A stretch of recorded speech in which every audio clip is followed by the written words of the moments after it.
Hello, my friends. Today we'll start with the fact that President Zelensky said he is waiting for a reaction from the United States regarding the Russian strikes. We are waiting for a reaction from the United States to the Russian strikes. This was a proposal made specifically by the US during the period of diplomacy and such cold winter weather to stop attacks on the energy sector. It was a personal request from the US president. We see that Russia responded to this request with a record number of ballistic missile strikes. Not even for full days have passed out of the week Russia was asked to observe. This says a lot about everything else as well. However, the press secretary said that everything is fine and that Trump is not surprised by these strikes. Now. President Trump was talking yesterday about how President Putin had agreed to a week-long halt on attacks on Ukraine because of the cold weather. But today we've seen that Russia has launched some of the heaviest attacks this month. What's your reaction to that? Yeah, I spoke with the president about it this morning, and his reaction was unfortunately unsurprised.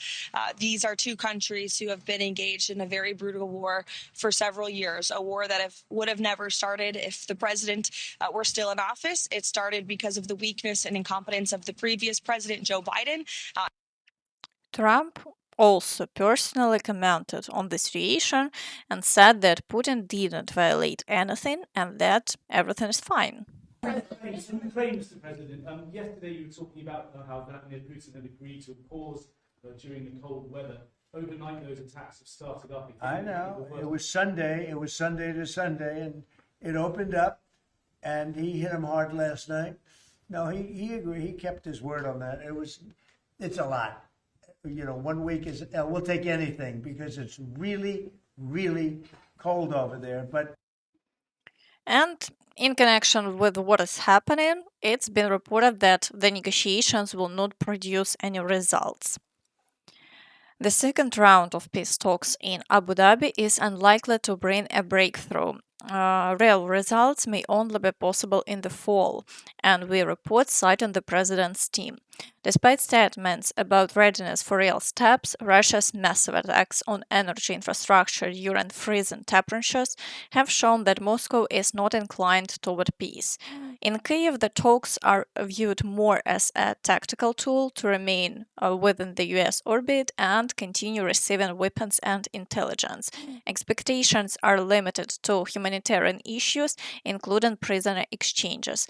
Real results will only be possible when Russia faces a financial crisis and is forced into a new wave of mobilization. This could happen in the spring. But Lindsey Graham has urged Trump to provide Ukraine with Tomahawk missiles. I urge Trump to begin transferring Tomahawk missiles to Ukraine's NATO, Lindsey Graham said. In a post on X, the US senator stated that the pressure the White House is putting on Putin to force him to the negotiation table and stop the massive shelling of Ukraine is not working. After another large-scale attack overnight, Graham appealed to Donald Trump to start the process of supplying Ukraine with Tomahawk missiles, which he said would be a game changer militarily. The senator added that any negotiations that Putin perceives as excessively rewarding aggression will lead to disasters around the world. But of course, Trump will not transfer anything. He believes that this would interfere with negotiations. In reality, all of this is being done to push Ukraine toward capitulation. Trump pretends to be helping Ukraine, but in fact, by refusing to provide the necessary weapons, he is increasing pressure on Ukraine. Meanwhile, Rutte, speaking against the backdrop of a destroyed power plant, said that Ukrainians are strong and will endure everything because Ukraine is Europe's shield. I'm standing here in Kiev. I just arrived this morning with a small NATO delegation. We had good meetings with the President Zelensky. I was in the Rada, the parliament here. We'll have more meetings later today. But this is a heating plant, heating 1,100 of these big Kiev apartment blocks. Up to 500,000 people living there. And this plant was hit last night by 5 Russian missiles. without any use in terms of military aids. It's only to create chaos and fear in ordinary citizens living in Ukraine and destroying civilian infrastructure.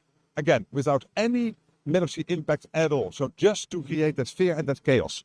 But the Ukrainian people will not be broken. I'm also here to, again, make clear to the Ukrainian people that NATO stands with Ukraine. Now, let's move on to the situation along the front line, starting with the Sumy direction. Here, the Russians are trying to break through in the area of Yunakivka, but they have had no success and the front line remains stable. In the Kharkiv direction, shelling continues on a daily basis. After yesterday's massive strike, new attacks on the city were recorded again overnight.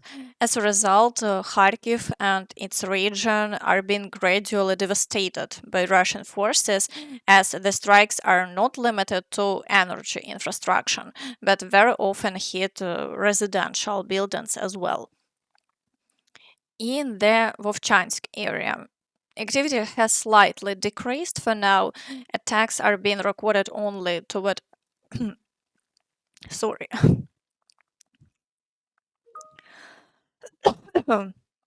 Oi. Okay. Only toward Horavsk and the outskirts of Vovchansk.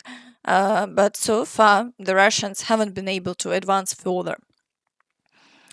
In the Velykyi Burluk direction, the Russians are pushing toward Kolodizne and past Figolivka, but the Ukrainian forces are managing to repel all attacks and there have been no changes.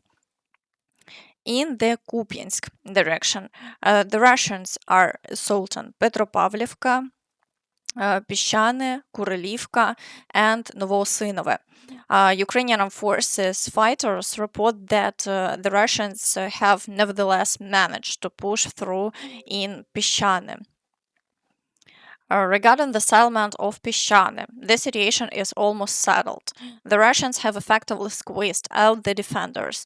Only a few of our positions remained, but now the Russians are carrying out stabilization measures. It is only a matter of time before the village is fully cut off and comes under their control.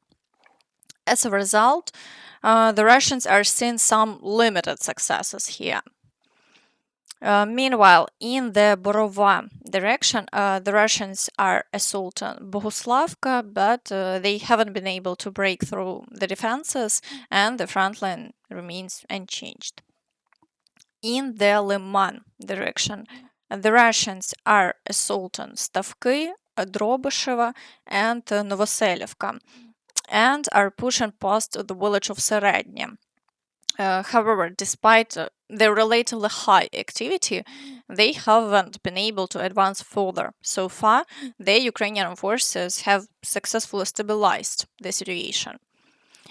In the Sloviansk direction, the situation is even worse.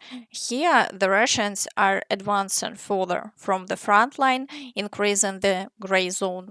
They are assaulting the villages of Dibrova and Zakitne, pushing past Dronivka, and advancing across the fields toward the Rai-Alexandrivka area.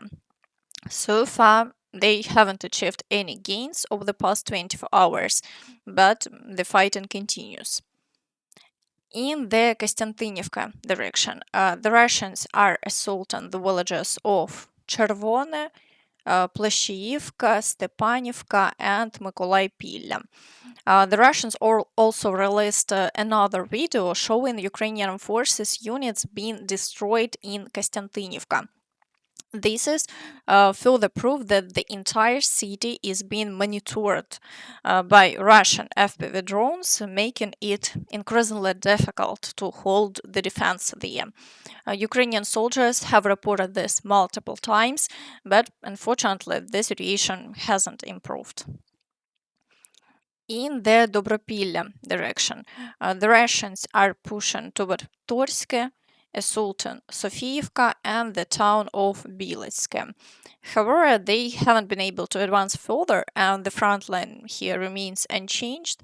At the same time, the Russians are heavily shelling Biletske to prevent the Ukrainian forces from holding their positions, and as usual, they effectively leveling the town. In the Pokrovsk direction, the Russians are assaulting Rodinske and advancing toward the villages of Shevchenko and Grishine, as well as along the western flank. At the same time, video footage has appeared showing the Russians moving equipment into Pokrovsk. Gradually, the Russian presence in Pokrovsk is increasing, and sooner or later they will begin advancing beyond the city. In the Novopavlivka direction, the Russians continue their attacks in the town, assaulting Filia and Ivanivka, but as before, there have been no changes. In the direction of the settlement of Pokrovsk, Dnipropetrovsk region, the Russians are assaulting the village of Gerasimivka. Shelling continues as well, but activity is low and there have been no changes. In the Huliaipole direction, the Russians continue assaults along the entire front line, and the situation remains quite difficult. In the Zaporizhzhia direction, no new assaults have been recorded so far, only shelling continues, so the front line remains unchanged here. In the Kherson direction, the Russians carry out about one attack per day near the Antonivsky Bridge, but they have had no success and the front line remains stable.